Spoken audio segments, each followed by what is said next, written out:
Maraming salamat sa pakikinig. E-comment sa baba ang storya na gusto nyong marinig. Huwag kalimutang mag-subscribe.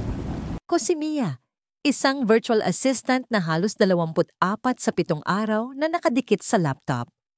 Ang pinakamalaking problema ko dati, mga clients na hindi nagre-reply on time. Hanggang sa isang ordinaryong gabi, nagbago ang lahat.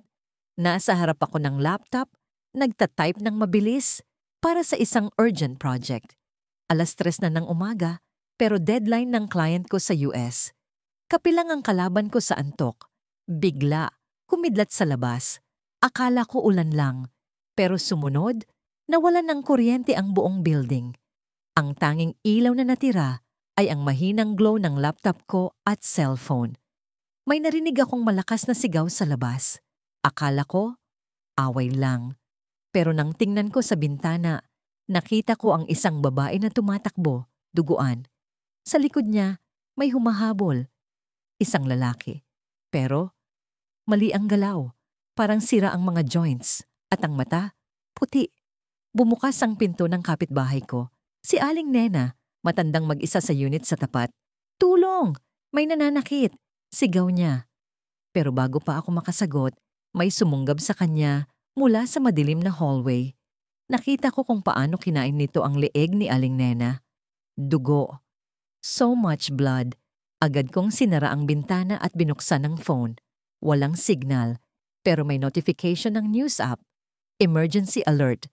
Virus outbreak in Manila. Stay indoors. Infected are violent. Do not approach.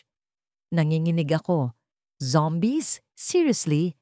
Akala ko, sa movies lang to. Kinuha ko ang kutsilyo sa kusina at pinatay ang ilaw. Dahan-dahan, inipon ko ang lahat ng pagkain at tubig na meron ako. Tiningnan ko ang oras, 12:15 ng umaga.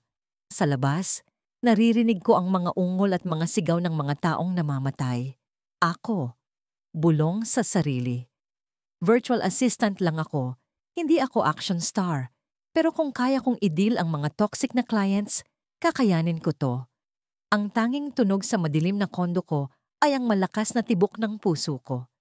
24 na oras na ang nakalipas mula nang magsimula ang impyerno. Napagtanto kong hindi ako makakaligtas kung mananatili lang ako sa loob ng 4 na sulok na ito. Ubos na ang tubig ko at ang mga nakaimbak kong pagkain ay mauubos din sa susunod na 2 araw. Naramdaman ko ang mabigat na hangin sa hallway nang dahan-dahang buksan ko ang pinto. Ang dating maayos na pasilyo ay puno na ng basura, dugo at isang pamilyar na amoy. Ang baho ng pagkabulok. Nakita ko ang mga bakas ng karahasan sa mga pader at sa malayo, ang katawan ni Aling Nena na nakahandusay sa sahig. Pilit kong pinigilan ang pagsusuka. Nang makalabas ako ng building, parang nasa ibang planeta na ako. Ang Makati na dating puno ng buhay at ingay ay tila isang ghost town na may masamang panaginip. Mga kotse na nagkabanggaan, mga establishmentong may mga apoy na patay na rin, at sa bawat sulok, ang mga anino ng mga naglalakad na patay. Ang ingay ng aking mga yapak sa aspalto ay tila masyadong maingay sa katahimikang ito. May narinig akong kaluskos mula sa convenience store sa kanto. Ang pag-asa ay bumalik sa dibdib ko. 3 sila. Isang lalaking may malalaking bisig at punit na shirt, isang babae na may hawak na first aid kit, at isang binatang mukhang wala pa sa tamang gulang. Nakita ko ang parehong takot at determinasyon sa kanilang mga mata. Nagkasundo kaming maghanap ng mga supply sa loob ng convenience store. Pero ang problema, daan-daang mga infected ang nagkalat sa kalye papunta roon. Ang binata, na JR ang palayaw, ang unang nagmungkahi ng plano. May spark sa kanyang mga mata na nagpapaalala sa akin kung paano ako noon bago magsimula ang lahat. Habang palihim kaming naglalakad, biglang may bumagsak na bote sa gitna ng kalye. Ang tunog ay parang bombang sumabog sa katahimikan. Sa isang iglap, nagsimulang lumabas ang mga infected mula sa bawat sulok. Tumakbo kami ng walang direksyon. Ang takot ay nagdidikta sa bawat hakbang. Narinig ko ang hiyaw ni JR bago siya mahatak ng isang grupo ng mga infected. Nakita ko ang huling nangiti niya bago siya tuluyang nalibing sa dagat ng mga kamay at ngiping umaatake sa kanya. Hinawakan ako ni Marco at hinila palayo habang ang boses ni Denise ang nagbibigay sa amin ng direksyon patungo sa kaligtasan. Nakauwi kami sa kondo ko na may daladalang ilang bote ng tubig at mga delatang pagkain. Pero ang bigat sa dibdib ko ay mas mabigat kaysa sa anumang bagay na aking dala. Nakatingin ako sa labas ng bintana sa mundo na puno ng kadiliman at kamatayan. Naisip ko ang huling mga salita ni JR bago siya nawala. Hindi para sa amin ang kanyang sakripisyo, kundi para sa pag-asang may bukas pa.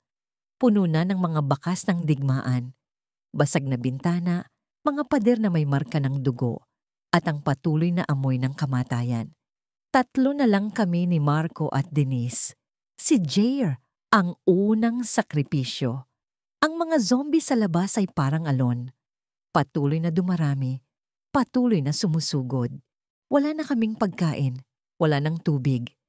Ang mga battery ng flashlight ay malapit nang maubos. Nakatayo kami sa gitna ng living room, nagkakatinginan. Alam na alam kung ano ang kailangang gawin. Kailangan na nating lumabas, sabi ni Denise. Ang kanyang boses ay puno ng panginginig na sinubukan niyang itago. Tiningnan ko si Marco. Ang malalim niyang mga mata ay nagsasabi ng lahat. Ito na ang huli. Dahan-dahan naming binuksan ang pinto. Ang hallway ay tahimik, masyadong tahimik. Ang bawat hakbang namin ay parang dagok sa dibdib. Naramdaman ko ang malamig na pawis sa likod ko. Ang kutsilyo kong hawak ay parang walang saysay sa harap ng daan-daang infected na naghihintay sa labas. Nang makalabas kami ng building, ang buong lungsod ay parang isang malaking libingan. Ang mga anino ng mga zombie ay gumagalaw sa malayo, parang mga multo sa gabi. Biglang may narinig kaming ingay mula sa likod. Bumaling kami. Isang grupo ng mga infected ang tumatakbo patungo sa amin. Ang kanilang mga mata ay walang buhay. Ang mga kamay ay nakataas, handang sumakmal. Takbo! Sigaw ni Marco. Tumakbo kami ng walang direksyon. Ang mga hininga namin ay parang apoy sa dibdib. Narinig ko ang mga yabag ng mga paa sa likod namin, papalapit ng papalapit. Biglang huminto si Denise. Bumaling siya sa amin. May hawak na granada na nakita niya sa isang patay na pulis. Tuloy kayo, sabi niya. Ako na ang bahala dito. Denise, wag. Pero huli na ang lahat. Itinulak niya kami palayo at hinila ang pin ng granada. Ang huling nakita ko sa kanya ay ang ngiti sa kanyang mga labi bago sumabog ang lahat. Sumabog ang apoy. Ang ingay ay parang kulog. Tumakbo kami ni Marco nang walang humpay. Ang mga mata ko ay puno ng luha. Ang init ng apoy ay sumasabay sa aming pagtakbo. Nakita namin ang isang truck na naiwan sa gitna ng kalsada. Walang oras para mag-isip. Sumakay kami at pinatakbo ni Marco ang sasakyan ng walang direksyon. Nakatitig ako sa sunog sa malayo. Nawala na si Denise, nawala na si JR, nawala na ang lahat. Pero buhay pa kami. At hanggat may buhay, may pag-asa.